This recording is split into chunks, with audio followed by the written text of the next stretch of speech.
All right, everybody. I want to welcome you all to a new series I'm calling Straight Up Reviews, where I review recent games I have played and just give you straight up pros and cons and a verdict, and don't waste your time. And I keep the review within 5 to 10 minutes, and I don't extend it so on after that. So let's dive right in. Pros.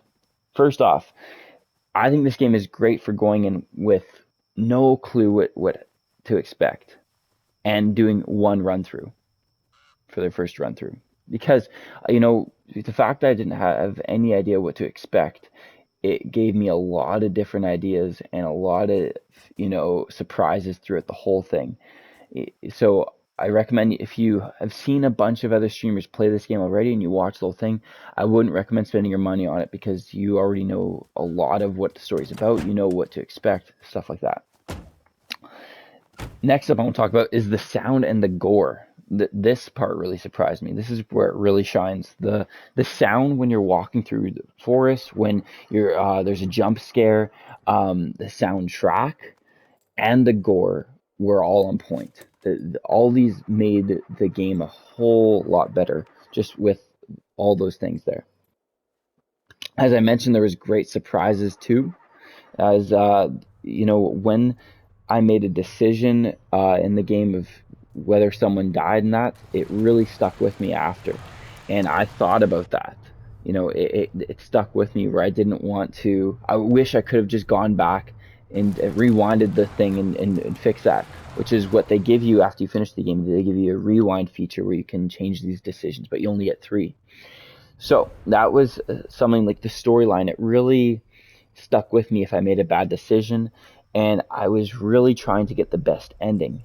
I wanted to chase after that really top tier ending and just kind of say I got it. Do you know what I mean?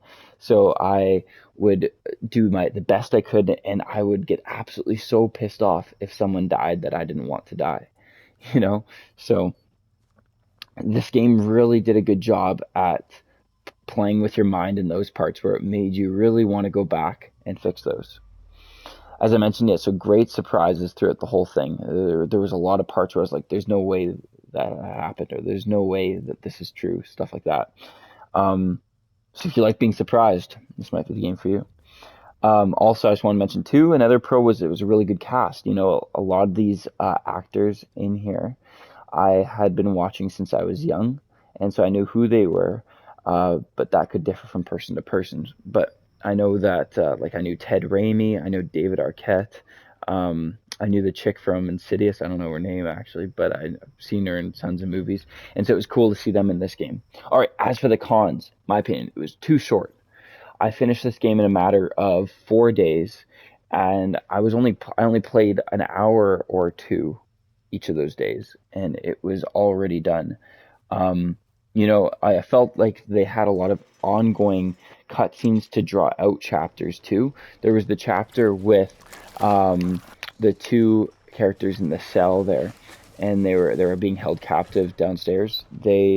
That chapter was nothing but cutscenes. Like, I didn't even get to play one time that whole chapter, I felt.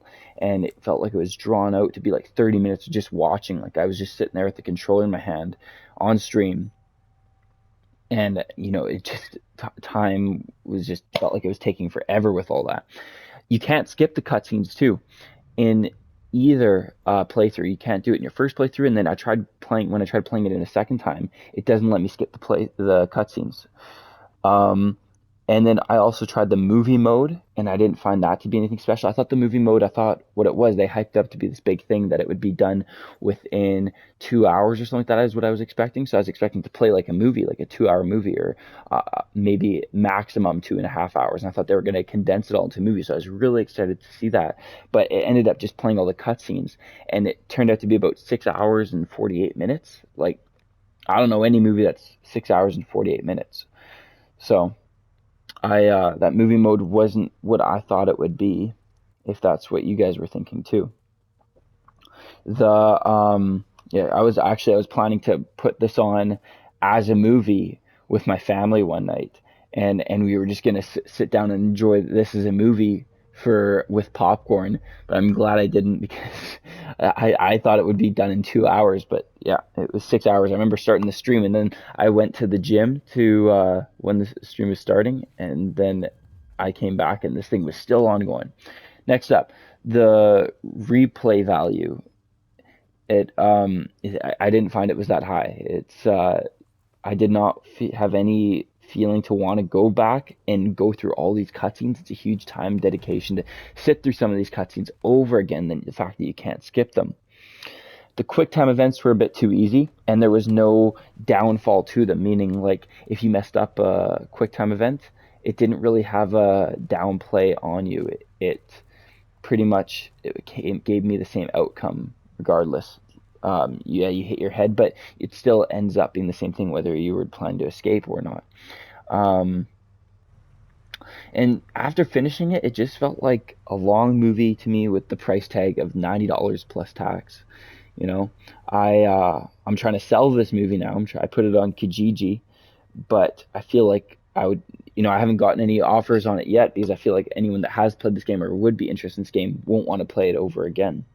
So with that being said, I give this game a 6 out of 10 and a 7 out of 10 if you are to play with friends. If you Because I had some friends over and we were playing this game and we were just playing through it and we were having crazy laughs and we were arguing over what decisions to pick, and it was a fun time. And so at least there was that. The 7 out of 10 if you're playing it with friends over. But I would not recommend playing it alone. You can also try going to join a friend, but I tried it so many times. You could join random players in the multiplayer mode, but I couldn't once get into someone else's lobby. So yeah, 6 out of 10 if you play alone, 7 out of 10 if you're playing with friends. Hope you enjoyed that first video in the series of straight up reviews. Thank you.